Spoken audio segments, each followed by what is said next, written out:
5 দল নিয়ে মাঠে গড়াবে বিপিএল। বরিশাল, কুমিল্লা এবং খুলনার কোনো ফ্র্যাঞ্চাইজি নাই। এই 3 জায়গার দর্শকরা মন খারাপ করতেই পারেন। ফ্র্যাঞ্চাইজি আছে ঢাকা, চট্টগ্রাম, রংপুর, সিলেট এবং রাজশাহীর। 2 কোটি টাকা এন্ট্রি ফি জমা দেওয়া হয়েছে। এই এন্ট্রি ফি জমা দিয়ে যে 5টা ফ্র্যাঞ্চাইজি এখনো পর্যন্ত বিপিএল খেলবে বলে আমরা জানি, তারা আগামী 5 দিনের মধ্যে যদি 10 কোটি টাকার ব্যাংক গ্যারান্টি বিসিবিকে না দিতে পারে, তারা কিন্তু ফ্র্যাঞ্চাইজি পাবে না। এটা একটা ভালো উদ্যোগ। এবং সেই ব্যাংক গ্যারান্টি অনেক সময় এরকম হয় যে ব্যাংক গ্যারান্টি দেখানো হয়, টাকা আছে, পরবর্তীতে টাকাটা তুলে নেওয়া হয়। এবার এটা হবে না। টাকা রেখে ব্যাংক গ্যারান্টি দিতে হবে এবং সেই টাকা তোলা যাবে না একটা নির্দিষ্ট সময়, 6 মাস পর্যন্ত বোধ হয়। এটার মূল কারণ হচ্ছে প্লেয়ার, কোচিং স্টাফ এদের টাকা দেওয়ার নিশ্চয়তা, যাতে প্লেয়াররা টাকাটা পায়। কোনো মালিককে, ফ্র্যাঞ্চাইজি মালিককে হোটেল কর্তৃপক্ষ টাকা না দেওয়ার জন্য হোটেল আটকে রাখতে না পারে, এরকম বাজে সিচুয়েশন যেন না হয়, সেজন্য এই ব্যবস্থা। এই ব্যবস্থাটা বা এই সিদ্ধান্তটা আমার খুব পছন্দ হয়েছে। এজন্য বিপিএল গভর্নিং কাউন্সিলকে একটা ধন্যবাদ দেওয়া উচিত, যদি তারা অপারেশনাল ওয়েতেও ভালোভাবে রান করাতে পারে।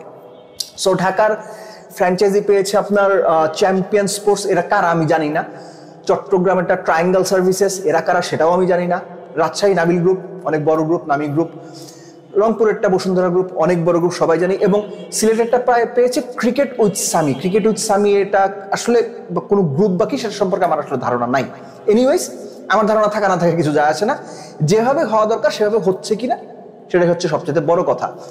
5 দল হওয়ার ফলে যে ব্যাপারটা হতে যাচ্ছে, বাংলাদেশের ক্রিকেটারদের স্পেস কমে যাচ্ছে, খেলার সুযোগ কমে যাচ্ছে।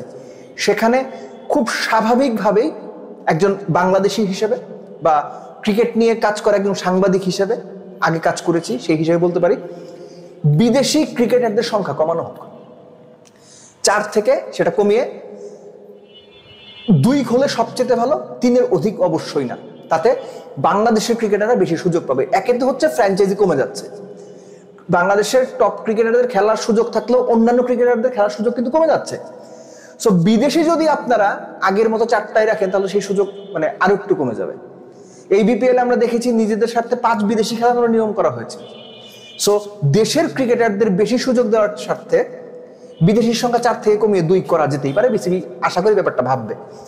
একই সঙ্গে এই যে বিপিএলটা হতে যাচ্ছে, অনেকেই অনেক কথা বলছেন, বিপিএল দেখবো না, বিপিএল বয়কট করবো, আমার ফ্র্যাঞ্চাইজি কুমিল্লা নাই, ডিফেন্ডিং চ্যাম্পিয়ন বরিশাল নাই, খুলনা নাই।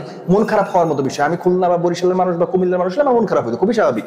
কিন্তু বিপিএল এর স্বার্থে একটা সাস্টেইনেবল, একটা স্ট্রং বিপিএল হওয়াটা ইম্পর্টেন্ট। স্ট্রং বিপিএল আমি বোঝাতে যাচ্ছি যেটার কমপ্লায়েন্সটা খুব ভালো থাকে, সহজ করে বললে নিয়ম নীতিগুলো ভালোভাবে চলে, যেখানে টাকা পয়সা পাওয়া নিয়ে কোনো ডিসপিউট তৈরি হবে না। বিদেশি একজন ক্রিকেটার খেলে দেশে ফিরে গিয়ে বলবেন না অমুক ফ্র্যাঞ্চাইজি আমার টাকা দেয়নি। আমরা গণমাধ্যমের ওই খবরগুলো দেখতে পাবো না যে কোনো একজন ফ্র্যাঞ্চাইজি মালিককে হোটেল বিল না দেওয়ার কারণে হোটেল কর্তৃপক্ষ রুমে আটকে রেখেছে। এই ধরনের বাজে সিচুয়েশন যেন না হয়। আমি বরাবরই বলছি বিপিএলটা ছোট হোক, ছোট পরিসরে হোক, কিন্তু বিপিএলটা যেন এমন একটা বিপিএল হয় যেখানে অভিযোগগুলো কম হয়, ফিক্সিং এর সংখ্যাটা কম থাকে, কিংবা নাই হয়। শক্তভাবে যেন ব্যাপারগুলো হ্যান্ডেল করা হয়। তাহলে আগামীতে সময়ের সঙ্গে সঙ্গে হয়তো এই বিপিএলটাই আরো ভালো হবে। যেটা ইতিপূর্বে আমরা দেখেছি যে বিপিএলটা ভালো একটা স্ট্রাকচারে দাঁড়িয়ে গিয়েছিল। গত বিপিএলটা তো মানে ফারুক আহমেদ যখন বোর্ড সভাপতি ছিলেন, ইতিহাসের চূড়ান্ত রকমের জঘন্য বিপিএল হয়েছে। সো ওখান থেকে বের হওয়ার জন্য হলেও একটা মোটামুটি মানের একটা সাস্টেইনেবল বিপিএল এর জন্য একটা নিয়মতান্ত্রিক বিপিএল দরকার। শুনে মনে হচ্ছে বিপিএল গভর্নিং কাউন্সিলের লোকজনের কথা শুনে মনে হচ্ছে তারা সেটা চেষ্টা করছেন। কতটুকু সাকসেসফুল হবেন আমি জানি না, কিন্তু আমার কথাটা হচ্ছে যে দেশি প্লেয়াররা যেন সুযোগ পায়। আর এই বিপিএলটা বাংলাদেশ জাতীয় ক্রিকেট দলের টি-20 বিশ্বকাপ প্রস্তুতির অংশ হিসেবেও খুব ভালো কাজে লাগবে, টপ প্লেয়ারদের জন্য, প্লেয়ার বাছাইয়ের জন্যও। সো সব মিলে এই বিপিএলটা আমাদের জন্য খুব গুরুত্বপূর্ণ, বাংলাদেশ ক্রিকেটের জন্য গুরুত্বপূর্ণ।